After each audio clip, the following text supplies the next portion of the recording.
La gardienne en danger. Imaginez cette scène, une grande demeure, silencieuse et isolée, où chaque ombre semble cachée, où chaque craquement amplifie le silence pesant. Une jeune étudiante, courageuse et déterminée, accepte d'y rester seule pour quelques heures. Ce qu'elle ignore, c'est que cette nuit va devenir son pire cauchemar. Dans l'espoir de financer ses études, elle a accepté une offre inespérée de son voisin, un médecin réputé. La mission est simple, garder sa maison pour la nuit, contre une rémunération alléchante. Le médecin l'accueille à 19h, lui donne les clés et lui explique calmement les règles à suivre. La maison est silencieuse, trop silencieuse, comme si elle-même retenait son souffle. À peine une heure après le départ du médecin, le téléphone fixe sonne brusquement, brisant le silence. Elle décroche, pensant que le médecin a peut-être oublié de lui donner une consigne. Mais à l'autre bout, une voix rauque et sinistre murmure « Si tu ne sors pas de cette maison, je mettrai fin à tes jours. » Elle raccroche, le cœur battant, ses mains moites d'angoisse. Elle tente de se rassurer, se disant qu'il ne s'agit que d'une mauvaise blague. Mais dans son esprit, un doute s'installe. Quelqu'un sait qu'elle est seule dans cette maison. Et cette idée lui glace le sang. Si vous êtes amateur d'histoires aussi effrayantes, n'oubliez pas de vous abonner pour ne rien rater des prochaines. Mais continuons. 30 minutes passent, la tension monte. Puis là tout, le téléphone retentit à nouveau. Cette fois, elle hésite, mais finit par décrocher d'une main tremblante. La voix, plus menaçante encore, reprend.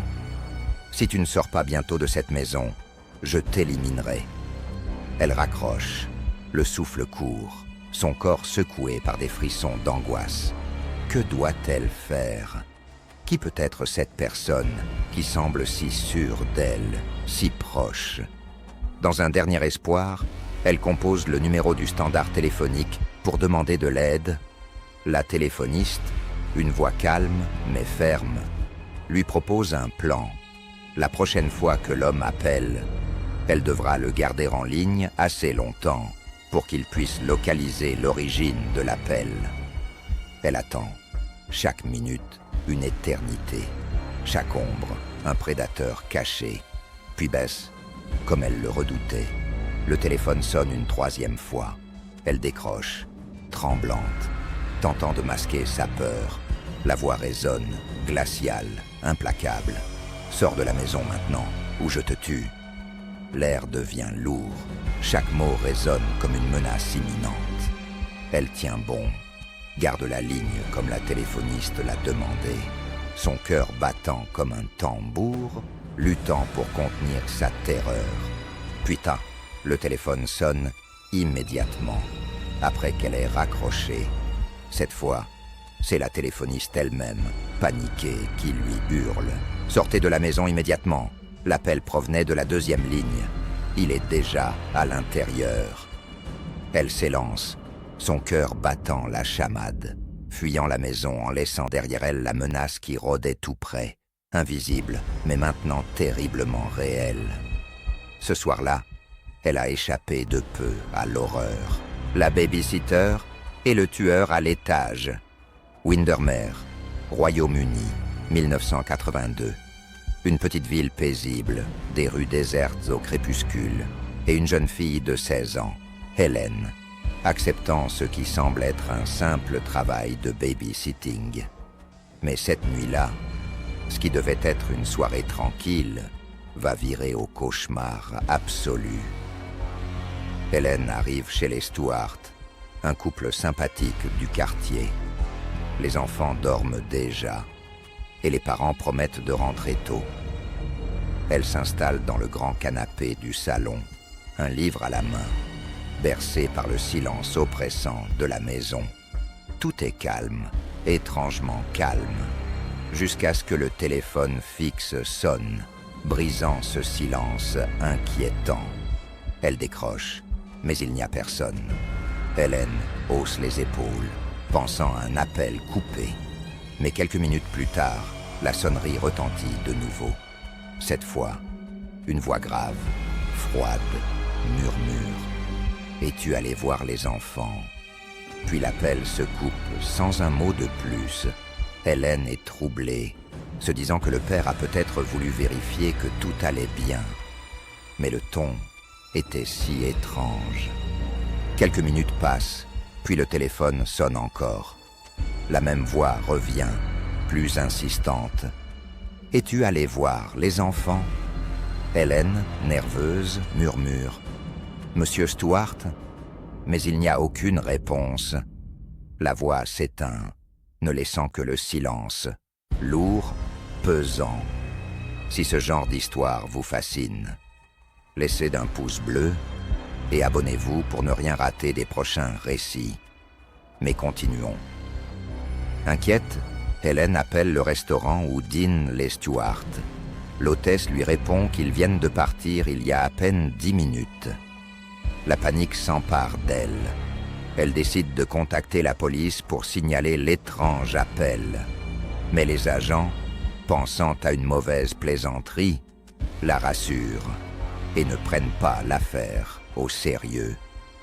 À peine a-t-elle raccroché que le téléphone sonne de nouveau. Cette fois, la voix se fait plus pressante, presque accusatrice. « Pourquoi n'es-tu pas allé voir les enfants ?» Le sang d'Hélène se glace. Elle rappelle la police, supplie de l'aide, affirmant que cet inconnu rôde quelque part, peut-être tout près. Le policier lui suggère de garder son calme et d'attendre leur prochain appel pour tracer l'origine. Hélène coupe toutes les lumières, verrouille la porte de la cuisine et s'assoit, le téléphone dans une main tremblante. La sonnerie retentit encore. Elle décroche immédiatement, la voix prête à éclater, et demande d'un ton désespéré. « Qu'est-ce que vous voulez ?» La réponse est immédiate, sinistre. « Pourquoi as-tu éteint les lumières ?» Hélène sent son cœur s'emballer. Elle tente de le raisonner, sa voix pleine de peur.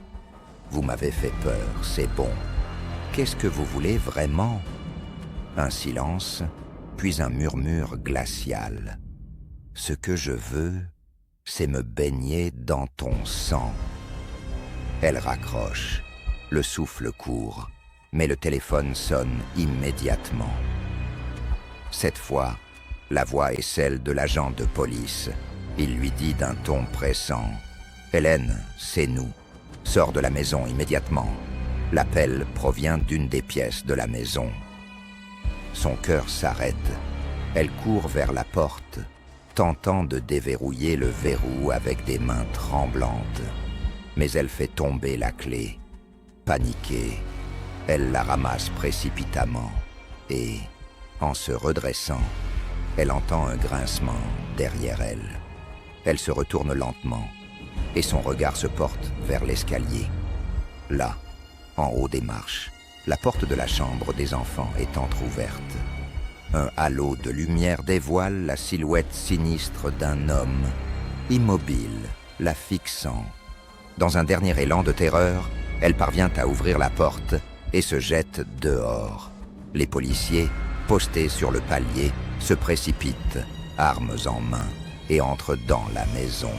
Hélène, terrifiée, se retourne juste à temps pour voir les agents maîtriser l'intrus.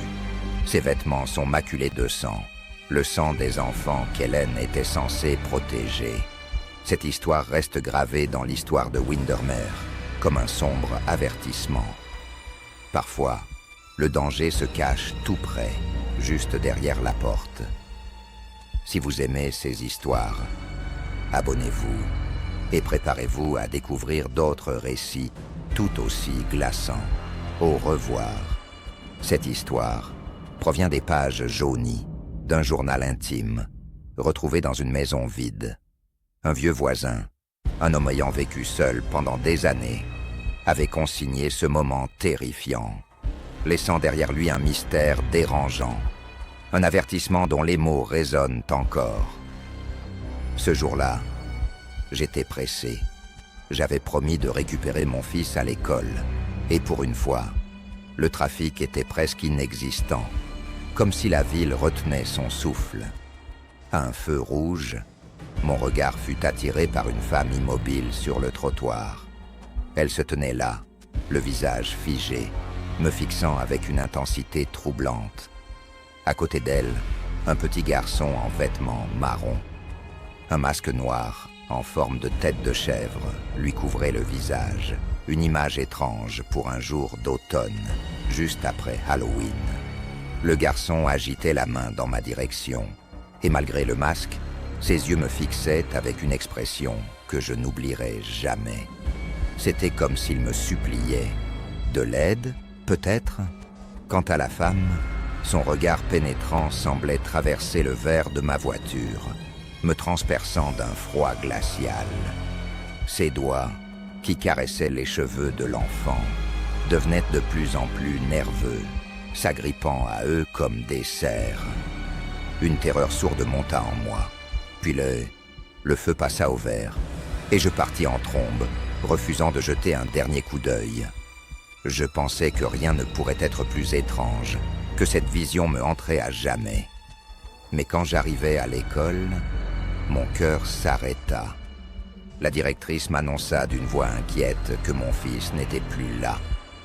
Il avait été récupéré, m'assura-t-elle, par sa mère. J'étais perdu. Ma femme est morte depuis des années. Avant que je ne puisse réagir, elle me tendit une note, griffonnée, que ma femme avait laissée. Tremblant, j'ouvris le papier, et les mots s'inscrivirent en moi comme une marque indélébile. Ne dis pas que je ne t'ai pas donné une chance de lui dire au revoir.